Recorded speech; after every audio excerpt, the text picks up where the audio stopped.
Hearty shalom to you. Jeffrey Seif here, taking a look at Acts. Thanks for going on the journey. Speaking on a journey, Paul's on a journey. He's been slowed down considerably, however, after his various ministry trips because he was jammed up by religious authorities, brought civil authorities into it. He's languishing, awaiting trial in chapter 25 of Acts, which is where we find ourselves. Festus, who has inherited the problem. Paul's interred. The previous governor just, didn't take action, so it's a leftover. Festus isn't entirely sure what to do. Paul has petitioned for trial in Rome, which was his prerogative, given that he was a Roman citizen. Paul realizes in the story that he's not going to get a fair treatment among his own, sadly.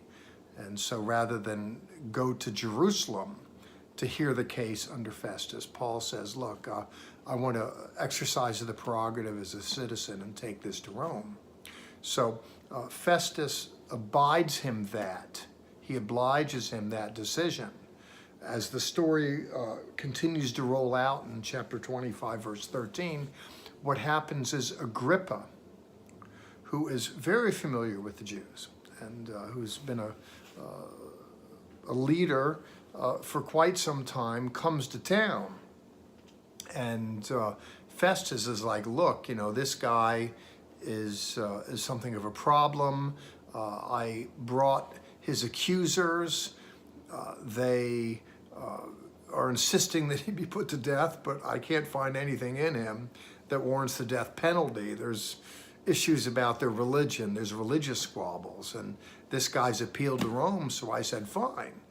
But the problem is, as you'll see, I don't know what to say, because, if you're going to send a guy to Rome, you need to have some kind of charge, something in writing to go along with them. But Festus really doesn't know what to do with this. He's clueless. And so we pick up here. I want to just read some of what I've already said, so you see it's in the literature, and then tease out an application or two.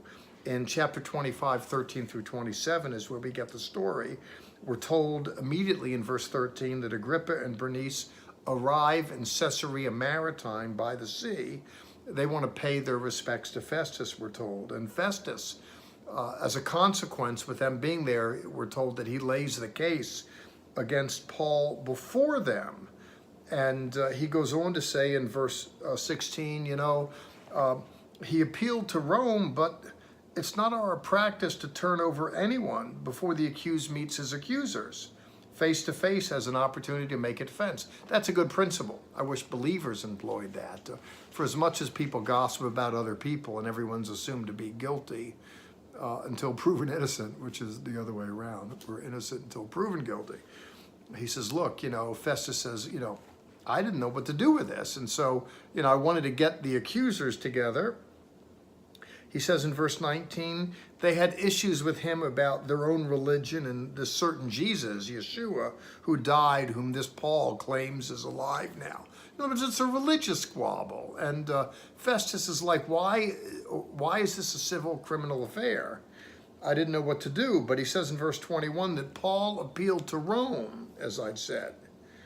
And so Agrippa said to Festus, as a consequence, he says, listen, let me hear this guy. And this sets up a moment which we'll really get into in the next reading. This gets into where Agrippa then steps in. And we're going before various Roman magistrates that are not finding anything substantive against him. And I think this is very important for Luke, who's out there with Paul in the Greco-Roman world, who wants to represent that, this Yeshua and then his followers by association aren't guilty of anything deserving death. It's a religious dispute amongst Jews. And I think it's fair to say that. That's exactly what it is. If you'll see in verse 24, he says, Festus said, King Agrippa and all present with us, you see this man about whom the whole Judean population petitioned me, both in Jerusalem and here, shouting out that he ought not to live anymore. Now, that's not the whole Judean population, by the way. That is the representative, the elites of the Jewish population, who are representing that no one wants him around anymore. That's overstatement. It's like saying nobody wants Obama. No, there are people that do. It's like saying nobody wants Trump, and everybody who is anybody knows that Trump, can't trust him any further, you can throw him. No, there are plenty of people that support this president. By the way, I'm one of them who does. But when people rail back and forth, the rhetoric gets ramped up, and that's what we're dealing with here. They're shouting this Paul shouldn't live anymore. But then he says in verse 25, when I found that he had done nothing deserving death, and when he himself appealed to the emperor, I decided to send him. But I don't have anything specific to write about him. And he goes on to say in verse 27, it seems logical to me when sending a prisoner not to report the charges against him. Now, there are a few things here. Number one, this person didn't just wake up one day and become an administrator, a governor. And in the context of being both, you manage people and circumstances. It's not his first trial. But here he's miffed. He doesn't know what to do with this because he can't find anything substantive. Neither could Festus, neither could the one before. It's just, Agrippa's not going to find anything substantive, I should say. Festus has been unable, as he says here in his own words. And I think the point here is to act as something of a defense for Paul and for the early Christian believers in Yeshua, Jewish believers who were referred to as Christians in the literature previously. And that is, there's a religious dispute amongst Jews about who this Yeshua is. And there are those Jews who follow him. And by virtue of their so doing, they invoke the ire of those who don't. But it's an in-house fight. And there's nothing substantive to it. The point is significant for me because it's often represented that all the Jews rejected Jesus and all the Jews rejected the early Christians.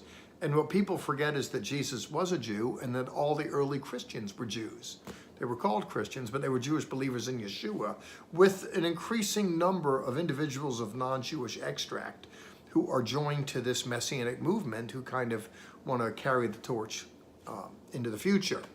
But it's a Jewish movement, and what you find here is an in-house fight amongst Jews. It's not a categorical, wholesale rejection of Jesus and the Jesus story by the Jewish people, as much as we're looking at a dispute, a debate amongst Jews over who Yeshua is. And by the way, that is the very thing that we want in tendering a translation like this. Those of us that work in and around the Messianic Jewish Family Bible Society, individuals that want to help Jewish people come to know Jesus and help Jesus people come to know Jews. What many Jewish people think is that if they accept Yeshua, they're opting out of Jewish culture. In other words, I used to be Jewish, now I've become something else. But we want to keep it in-house. There's a dispute in the Jewish world about who Jesus is. Some believe he is the Messiah, some don't. Let's examine the claims in the scripture. And if you do make a decision for Jesus, for our reckoning, that doesn't mean you're opting out of Jewish culture.